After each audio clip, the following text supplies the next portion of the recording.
Bonjour à toutes et à tous et bienvenue chez les Chroniques du Commandeur. Comme prévu, on se retrouve un mois après Assassin's Creed pour Bloom Burrow. Cette édition pleine d'animaux tout mignons contient pas moins de 25 créatures légendaires et certaines ont évidemment retenu mon attention. Avant de commencer, je tiens à vous rappeler que cette vidéo n'est pas un top des meilleurs commandants de l'édition, mais bel et bien ma sélection subjective. Vous ne trouverez pas ici les meilleures cartes de l'édition, mais celles qui m'intéressent le plus. L'édition ne brille pas par sa puissance, surtout quand on la compare aux Horizons du Moderne 3, sorti il y a peu, mais bien plus par son univers qui rappellera Rouge Muraille à certains. Nous sommes sur un plan où tous les protagonistes sont des animaux rigolos, et il me semble assez logique de ne pas avoir beaucoup de grosses créatures. Ici Ragen, et c'est parti pour parler de mes commandants de Bloom Burrow pour le Commandeur.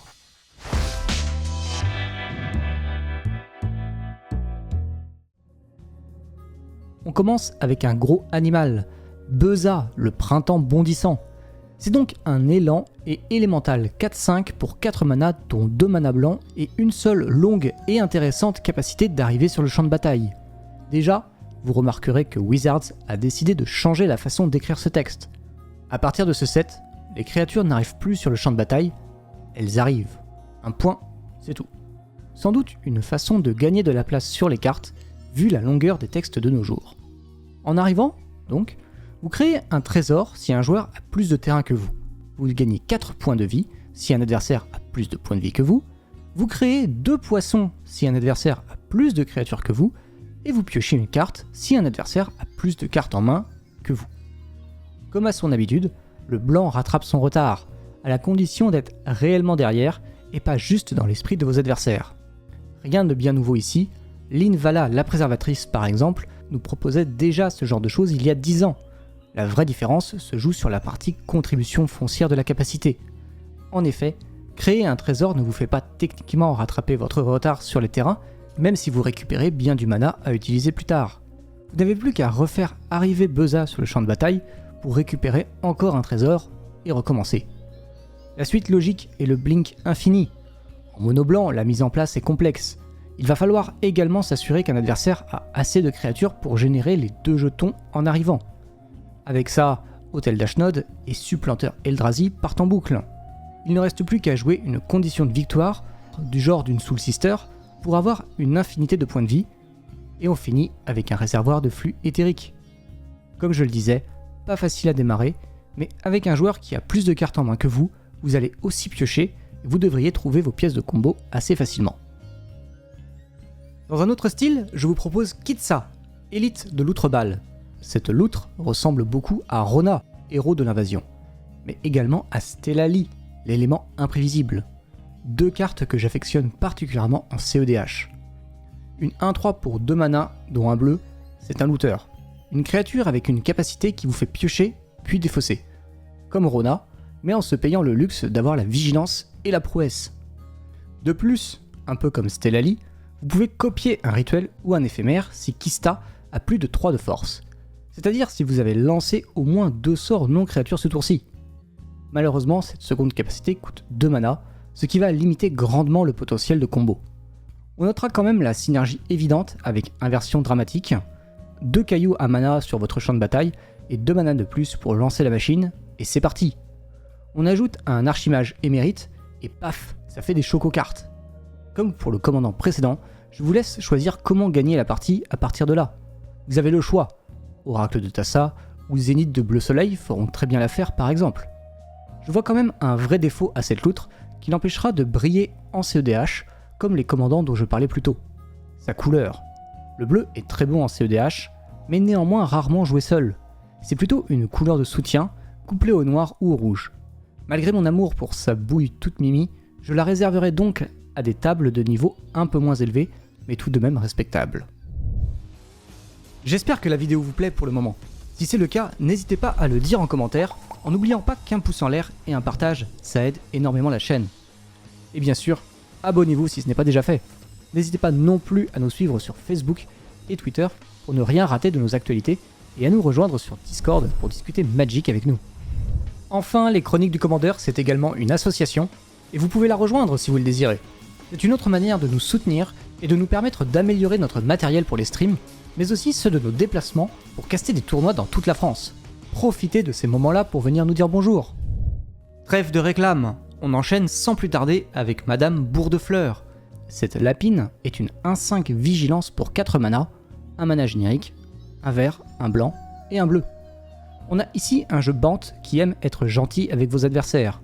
Je ne suis personnellement pas un grand adepte des decks group hug, consistant à faire des cadeaux pour aider un peu tout le monde en gagnant plus d'avantages, mais la capacité de ce commandant m'inspire.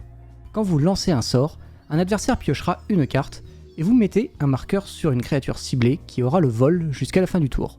De plus, si c'est votre deuxième sort du tour, vous piochez 2 cartes.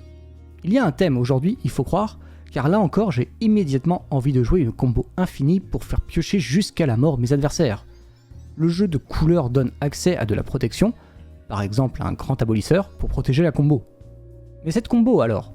Je vois déjà au moins 2 boucles, mais je suis sûr que vous en avez d'autres que j'attends en commentaire. De mon côté, j'ai noté la contrée ensorcelée, qui permet de lancer gratuitement une physalie ou équivalent à l'infini, et chaton éclipsant, doublé du témoin éternel, pour lancer Pétale de Lotus en boucle depuis mon cimetière. Bref, je sens les choses folles à faire avec ce deck, qui, tel un vrai lapin, semble mignon et gentil et te ronge dans les plus grands des calmes. Je reste dans le rongeur avec Mèche, l'esprit inspiré. Ce coup-ci, pas de combo, mais bien un jeu type à la rat. On est donc en présence d'un 2/4 pour 3 manas génériques et 1 mana noir, qui crée un escargot noir 1/1 quand lui ou un autre rat arrive si vous n'avez pas d'escargot. Si vous avez déjà un escargot, il grossira à la place. Tel quel, ça ne vend pas du rêve, mais ce gros rat a également une seconde capacité. Pour 1 mana bleu, 1 mana noir et 1 mana rouge, vous pouvez sacrifier un escargot et le jeter dans la tête de tous vos adversaires et piocher autant de cartes que sa force.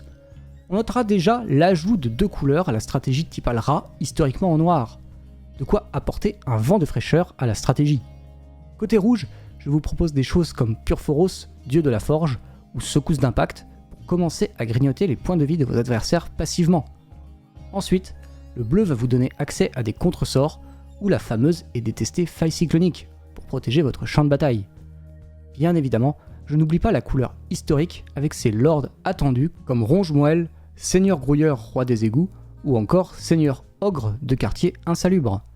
N'oublions pas les escargots.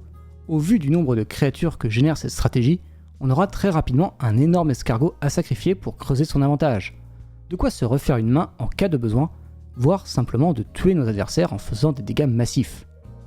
Enfin, si le besoin s'en fait sentir, on peut aussi se lancer dans des phases d'attaque supplémentaires, avec attaque sauvage par exemple, encore un bon exemple des possibilités offertes par les couleurs du commandant. Pour finir, j'ai envie de vous parler d'un commandant très intéressant, mais dont le deck ne sera pas facile à concevoir. Il y a écrit « Je fais des trucs » partout dans sa boîte de texte, mais il faudra réfléchir pour définir les fameux trucs. Pour un mana vert, un mana bleu et un mana rouge, je vous présente la grenouille éclaireur la plus stylée du multivers, Bourdeau le Fou. Avec son illustration clairement inspirée de celle du tarot divinatoire, cette 0/5 commence par vous permettre de jouer un terrain supplémentaire à chaque tour. C'est déjà une très bonne capacité, mais ce n'est rien face à la puissance de sa seconde capacité. À chaque fois que vous lancez un sort ou jouez un terrain, si vous n'avez plus de carte en main, vous piochez une carte. Sinon, vous devrez vous défausser d'une carte à la place. La première chose que l'on remarque, c'est qu'on a déjà vu cette carte. Mais oui, c'est une version commandant du champ de création d'Ikoria. On va donc évidemment jouer cette copie dans le deck. Ça serait dommage de s'en priver. La seconde chose que je vois, c'est évidemment la possibilité de jouer Land en Témur. Le truc, c'est que l'on a déjà Omnat, Locus du Roulis pour ça, et même si Bourdeau semble simplement meilleur, je n'ai pas envie d'empiéter sur les plates-bandes de ce cher élémental. Non. À la place, j'ai envie de tenter une construction plus loufoque, à base de flashback et autres sorts qui se jouent depuis le cimetière. Car oui, la grenouille se déclenche quelle que soit la zone à partir de laquelle vous lancez vos sorts. C'est l'occasion rêvée pour jouer des cartes que l'on ne voit pas souvent, telles que Construction de confinement, Doc Orlok, Génie grisonnant, ou encore Lierre, Disciple dénoyé, pour pouvoir jouer nos cartes sans le flashback. Côté flashback et compagnie, je vous propose Uro, titan de la rage de la nature, que vous pourrez échapper sans difficulté avec toute la défausse de la grenouille. N'oubliez pas non plus la folie avec par exemple Logique circulaire ou Ancienne rancœur. Avec tout ça, il reste à trouver des conditions de victoire. Je vous propose donc Faldorn, héros des loups vénérables, qui, d'expérience, permet de créer très rapidement un champ de bataille immense rempli de loups. Et voilà, c'était les commandants de Bloomborough dont je voulais vous parler pour le commandeur. Il y en a plein d'autres que je vous invite à découvrir par vous-même. Le set est mine de rien très autocentrique, et vous pourrez donc monter des jeux très thématiques sans avoir besoin de chercher des vieilles cartes inconnues si cela vous intéresse. Alors, allez-vous construire un deck Bloomborough? Et si oui, avec quel commandant à sa tête? J'attends vos réponses en commentaire, et on se retrouve très bientôt pour discuter des nouvelles cartes à rentrer dans les 99 de vos jeux. C'était Ragun, et à très bientôt chez les Chroniques du Commandeur. Bye bye à tous.